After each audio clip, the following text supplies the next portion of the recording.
মোহরম হাফেজ মাওলানা রফিকুল ইসলাম। তিনি জন্মগ্রহণ করেন শাসনপাড়া প্রধানিয়া বাড়িতে। জীবনের প্রায় অর্ধেক সময় কাটিয়েছেন ইমামতিতে। দীর্ঘ প্রায় 40 বছর ধরে ইমামতি করছেন তিনি। বলছি মোহরম হযরত মাওলানা হাফেজ রফিকুল ইসলামের কথা। 3 নং ইউনিয়ন আলিয়ারা বাজার মসজিদে ইমামতি করতেন শেষ নিঃশ্বাস নেওয়ার আগ পর্যন্ত। বৃহস্পতিবার রাতে এশা নামাজ পড়িয়ে রাতে বাড়ি যান মোহরম হাফেজ রফিকুল ইসলাম। 13 ডিসেম্বর রাত 2টায় এই দুনিয়ার মায়ায় ত্যাগ করে চলে গেলেন। ইন্না লিল্লাহি ওয়া ইন্না ইলাইহি রাজিউন। মৃত্যুকালে তার বয়স ছিল 70 বছর।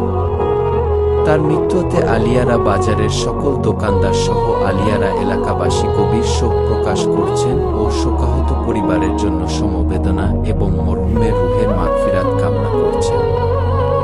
মোহরম রফিকুল ইসলামের পরিবারে 3 ছেলে ও 2 মেয়ে।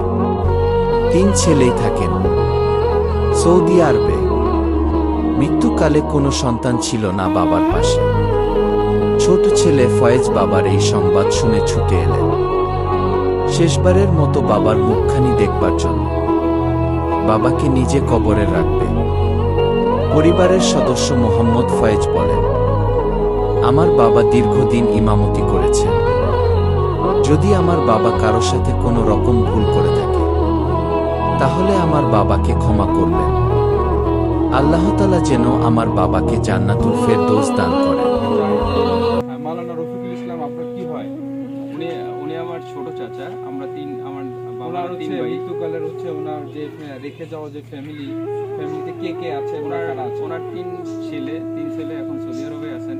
আর ছোট ছেলে বাবার মৃত্যুর কথা শুনে উনি গতকাল রাত্রি প্লেনে উঠছেন। এখন উনি গরিপুরে আছেন। উনি বাড়িতে আসতেছেন।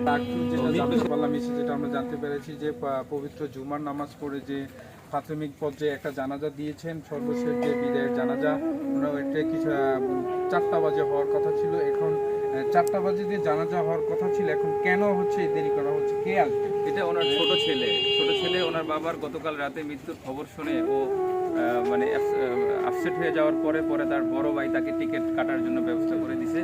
তো গতকাল সে টিকিটে ফ্লাইয়ে উঠছে। আমরা যদি সবার কাছে এখানে আছেন, ছোট বড় সবাই আছেন, আমরা জানি যে দীর্ঘকাল আপনাদের সাথে চলাফেরার ক্ষেত্রে যদি ওনার হয়তো কোনো কারোর সাথে ব্যক্তিগত ক্রোধ থাকতে পারে, অথবা কারোর সাথে তার আচরণগত দিক দিয়ে তার হচ্ছে মনোমালিন্য থাকতে পারে, সেক্ষেত্রে আপনারা যদি আমাকে বলেন যে যদি উনি তো আজকে মারা গেছে, কারো কাছে উনি কোনো হচ্ছে বিদায় বা কোনো কিছুই বলে দিতে পারেন, সেক্ষেত্রে আপনাদের সমাজবাসীর কাছে উনি যদি ভুল করে থাকে বা কারোর সাথে যদি কোনো ব্যক্তিগতভাবে যদি কথাবার্তার স্থলে যদি কেউ মনোকষ্ট পেয়ে থাকে, সেক্ষেত্রে আপনার সমাজবাদী সে উদ্দেশ্যে কি বলবে? আমার মাফ করে দেবেন।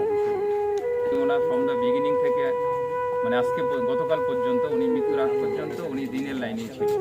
উনি সমাজ মানে ইসলাম বিস্তারের মধ্যে উনি ওনার জীবনটা কাটিয়ে গেছে। তো উনি যেহেতু অনেক জায়গায় ছিল, ওনার ওখানে অনেক লোকদের সাথে ওনার কথাবার্তা হয়েছে, পরিচয় হয়েছে। তো আমরা এখানে মাধ্যমে জানাইতে চাই, যদি আমার চাচা মানে উনি আমার ছোট চাচা, তো যদি উনি যদি ওনার যদি কোনো ভুল ত্রুটি হয়ে থাকে, এটার জন্য আমরা মাপ চাই।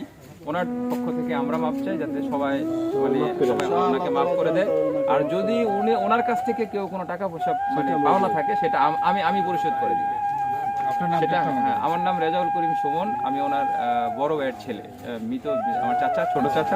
আমরা যেটা জানতে পারলাম যে উনি যেটা আমাদেরকে বলেছেন যে ওনার ব্যক্তিগত জীবনে যদি কেউ ওনার কথায় চলাফেরা অথবা আচার আচরণে যদি কোনো কষ্ট পেয়ে থাকেন, সেক্ষেত্রে আজকে এই সমাজবাসী তার পক্ষ থেকে সবার উদ্দেশ্যে বলেছেন আপনারা এই জনাব হযরত মাওলানা যে রফিকুল ইসলাম যে আজকে মারা গিয়েছে, তাকে আমরা নিজগুলো ক্ষমা করে দিবেন। আমি আরেকটা কথা বলে দিতে চাই যে রেজাউল করিম ভাই যেটা আমাদেরকে বলেছে, ওনার সাথে যদি কারো লেনদেন কোনো থাকে, ওনার ফ্যামিলির সাথে যদি কারো যদি ব্যক্তিগত লেনদেন থাকে, আপনারা ওই ভাইয়ের সাথে যোগাযোগ করবেন।